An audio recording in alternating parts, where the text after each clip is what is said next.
Pernah nggak sih lo ngerasa nervous ketika mau presentasi, padahal udah dipersiapin dengan mateng-mateng? Ini dia 5 kesalahan yang sering dilakukan yang bikin kita nervous sebelum presentasi, dan alternatif supaya kita bisa lebih pede ketika harus presentasi, terutama di depan atasan untuk hal yang penting. Kesalahan pertama, membayangkan hal buruk terjadi. Yuklah, kita jujur-jujuran. Kalau mau presentasi, apa yang biasa lo bayangin? Apakah lo membayangkan kalau presentasi lo akan lancar banget dan semua orang akan tepuk tangan? Atau lo justru membayangkan, aduh nanti gue lupa atau salah ngomong apa ya?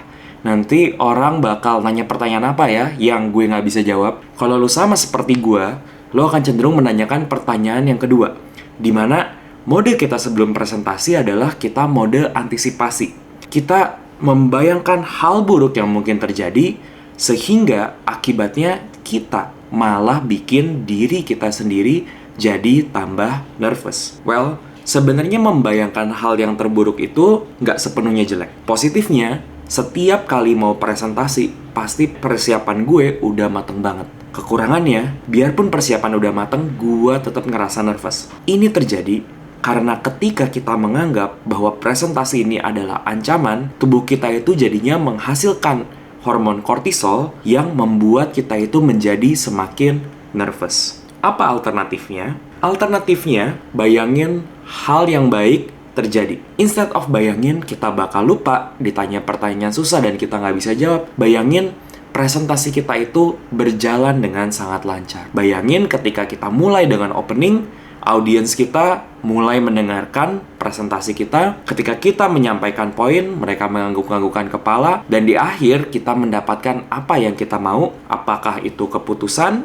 dukungan, atau apresiasi. Awalnya bukan hal yang natural buat gue. Tapi gue pernah mempraktekkan ini dan ini sangat-sangat powerful. Karena pada waktu itu, gue harus memberikan presentasi kepada orang yang jauh lebih senior dari gue dan gue tegang setengah mati. Gue ngelakuin exercise ini sehari sebelum gue presentasi dan gue manage untuk calm down dan hasilnya ternyata sesuai dengan apa yang gue visualisasikan. Kesalahan yang kedua, ngomong yang terburu-buru dan memiliki nafas yang pendek. Sebenarnya mirip dengan yang pertama. Seringkali ketika kita ngomongnya terburu-buru, sebenarnya kita mengirimkan message yang kurang baik kepada audiens kita. Kita merasa bahwa kelihatannya kita kurang layak untuk mendapatkan waktunya audiens, makanya kita perlu terburu-buru. Kita pun juga tidak merasa secure dengan alur presentasi kita, sehingga kita perlu menyampaikannya dalam waktu yang cepat. Dan ketika kita ngomong terburu-buru, otomatis nafas kita menjadi terengah-engah. Ketika nafas kita terengah-engah, kita mengirimkan sinyal kepada tubuh kita bahwa kita ini sedang berada dalam keadaan bahaya. Sehingga tubuh kita pun memberikan signal untuk menjadi semakin antisipatif. Sehingga nggak heran kalau kita itu menjadi semakin nervous. Apa alternatifnya? Bernafas aja dulu dan jelasin pelan-pelan. Kalau perlu, take a pause. Tarik nafas, buang nafas, baru kita menjelaskan lagi kepada audiens kita. Seringkali kita merasa kalau kita presentasi, itu artinya kita harus selalu ngomong dengan pace yang cepat. Padahal, ketika kita ngomong dengan pace yang secukupnya, dan bahkan break yang intensional, kita bisa memberikan dramatic effect yang justru membuat orang lebih menikmati presentasi kita. Bukan berarti lo harus bergaya seperti ada di teater, tapi pastiin ketika mau presentasi, lo sedang berada dalam keadaan tenang. Kesalahan yang ketiga, mati gaya ketika slide kita tiba-tiba nggak jalan. Kalau lo presentasi menggunakan slide, kemungkinan besar pernah ada atau akan ada momen di mana slide lo nggak muncul. Entah itu masalah dengan kabelnya, atau masalah dengan koneksinya, atau dengan gadget lo. Ketika slide lo nggak muncul, apa nih yang akan lo lakukan? Kebanyakan presenter akan menunjukkan kepanikan mereka di depan audiens dengan menunjukkan bahwa, aduh, sorry banget ya, kenapa ya presentasi gue tiba-tiba nggak muncul? Aduh, IT, tolong dong bantuin presentasinya supaya muncul. Dan lo langsung menunjukkan dan, aduh, maaf ya, sorry banget nih, kayak gue ngurusin presentasi ini dulu.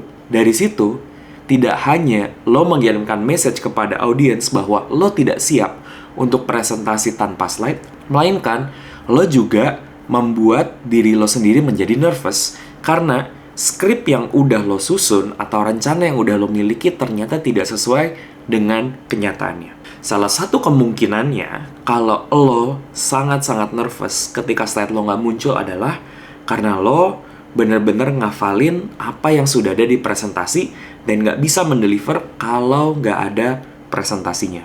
Jadi, ini dia alternatif yang bisa gue kasih. Untuk setiap presentasi, biarpun lo punya banyak slide, selalu hafalin inti poin-poin besarannya. Jadi, kalaupun tiba-tiba slide lo nggak jalan, lo bisa untuk menyampaikan presentasi tersebut tanpa ada slide. Mungkin bakal ada 1 atau 2 fakta yang lo nggak akan bisa sampaikan karena itu terlalu mendetail. Tapi seenggaknya, poin-poin besarannya bisa lo deliver kepada audiens pada saat itu juga. Dan ketika kita lagi menjelaskan poin-poin besar itu dan kita ada bagian yang lupa, nggak masalah untuk diam terlebih dahulu dan kita ingat-ingat lagi. Contohnya, misalnya lo pengen menjelaskan bahwa, oke, berdasarkan data yang kita punya tentang market share kita dari tahun lalu, sebentar ya, kalau saya nggak salah ingat, angkanya sekian. Well, mungkin akan ada sedikit perubahan dan saya bisa cross-check lagi, tapi yang pasti kita kurang lebih berada di ranking ketiga lah dari pemain-pemain yang ada di market ini. Jadi, nggak masalah banget ketika lo nggak punya slide lo dan lo nggak inget semua angka. Karena ujung-ujungnya lo adalah manusia dan mungkin sangat mungkin lupa. Sengaja lo menunjukkan usaha lo untuk tetap menyampaikan presentasi biarpun slide-nya nggak jalan. Atau, kalau lo belum sampai di tahap lo nyaman untuk memberikan presentasi tanpa ada slide sama sekali, seenggaknya ketika terjadi krisis di mana lo tidak bisa mengakses slide lo bisa mulai dengan bercanda terlebih dahulu atau tetap menyapa audiens dan biarkan tim member lo atau orang IT membantu untuk mengurusi laptop lo dan lo bisa bertindak seakan-akan tidak terjadi masalah yang besar. Misalnya dengan bilang, oke, kelihatannya ada sedikit masalah dengan presentasinya, mungkin kita bisa mulai dengan ngobrol-ngobrol terlebih dahulu. Oke, untuk Bapak, Ibu, dan teman-teman sekalian, apa nih ekspektasinya dari datang di meeting hari ini?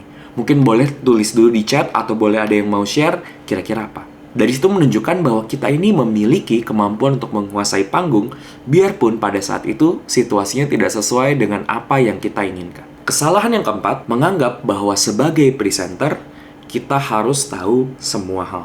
Ini biasanya terjadi ketika kita mulai memasuki question and answer atau ketika mulai ada orang yang angkat tangan atau raise hand di Zoom dan kita kayak, aduh, kira-kira gue bisa jawab nggak ya? Dan rasa nervous ini muncul karena kita berasumsi bahwa sebagai presenter kita harus tahu semua jawabannya. Bukan berarti kita clueless ya. Kita tetap perlu tahu.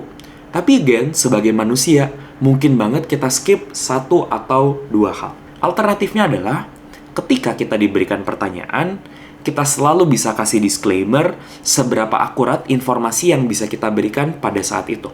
Kalau itu adalah informasi yang memang lo hafal di luar kepala, lo bisa langsung jawab secara langsung. Misalnya, oke, terima kasih pertanyaannya. Bapak tadi nanya tentang berapa besar revenue yang kita dapatkan tahun lalu. Saya ngelihat dari data kita, revenue kita tahun lalu adalah 671 triliun. Misalnya seperti itu. Sedangkan, kalau lo nggak yakin angka pastinya berapa, lo bisa bilang bahwa, ya, kalau saya nggak salah ingat, angkanya ada di kisaran 600 sampai 700 triliun. Yang pasti nggak lebih jauh deh dari angka tersebut. Tapi kalau Bapak mau angka yang lebih presisi, saya bisa get back. Tapi mungkin saya bisa klarifikasi dulu nih Pak. Apa alasan Bapak menanyakan pertanyaan tersebut? Karena mungkin saya bisa coba ngasih perspektif yang bisa saya berikan tanpa perlu melihat datanya secara langsung. Karena bisa jadi seringkali ketika audiens kita menanyakan sebuah pertanyaan, sebenarnya dia punya maksud yang mungkin tidak diartikulasikan. Misalnya dalam contoh tadi, dia tiba-tiba mendadak menanyakan revenue. Mungkin yang ingin dia tanyakan adalah apakah revenue perusahaan ini tuh meningkat dari tahun ke tahun. Kalau aja dia langsung bilang kayak, oh Iya sih, sebenarnya saya nggak perlu tahu revenue pastinya berapa, tapi saya cuma mau tahu apakah year on year itu angkanya naik. Dari situ, kita jadinya bisa nge-shift conversation dan mungkin kita malah punya jawabannya.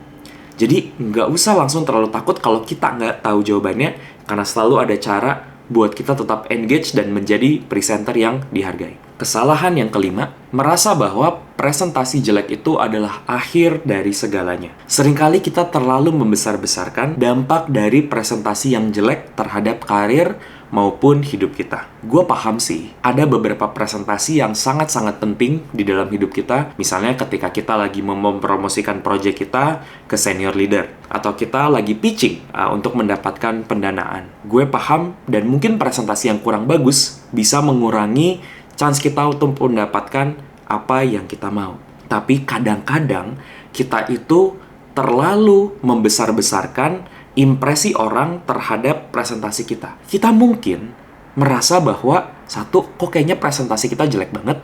Dan yang kedua, kalau presentasinya jelek, maka ini adalah akhir dari segalanya.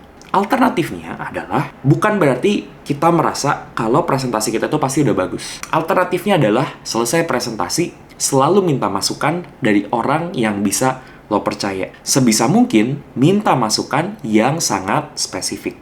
Misalnya lo tanya, tadi ketika saya mempresentasikan tentang bisnis plan kita untuk 5 tahun ke depan, kira-kira apakah presentasi ROI saya tuh udah clear? Jadi di situ kita bisa mendapatkan feedback ke bagian tertentu, sehingga kalaupun presentasi kita belum bagus, kita tahu apakah satu, orang nyadar kalau itu memang tidak bagus seperti apa yang kita kira, dan yang kedua, kita jadi bisa improve juga berdasarkan feedback yang kita dapatkan. Tapi yang kedua, jadiin setiap presentasi kesempatan kita buat belajar. Gak ada orang yang dari lahir langsung jago presentasi. Semua orang yang jago presentasi yang gue tahu sudah melakukannya selama ribuan atau bahkan puluhan ribu jam, sehingga itu terlihat sangat natural buat mereka. Jadiin setiap presentasi kesempatan untuk become a better presenter. Itu dia 5 kesalahan yang sering dilakukan ketika kita mau presentasi sehingga kita menjadi gugup. Kalau lo pengen meningkatkan kemampuan lo untuk berkomunikasi di tempat kerja, lo boleh tonton video ini di mana gue ngebahas gimana caranya bilang enggak ke atasan kita ketika diberikan pekerjaan last minute, dan video ini gimana caranya untuk mempersiapkan presentasi secara step by step sehingga presentasinya efektif. Apalagi yang perlu gue bahas tentang komunikasi di tempat kerja, langsung komen aja di bawah. See you next time!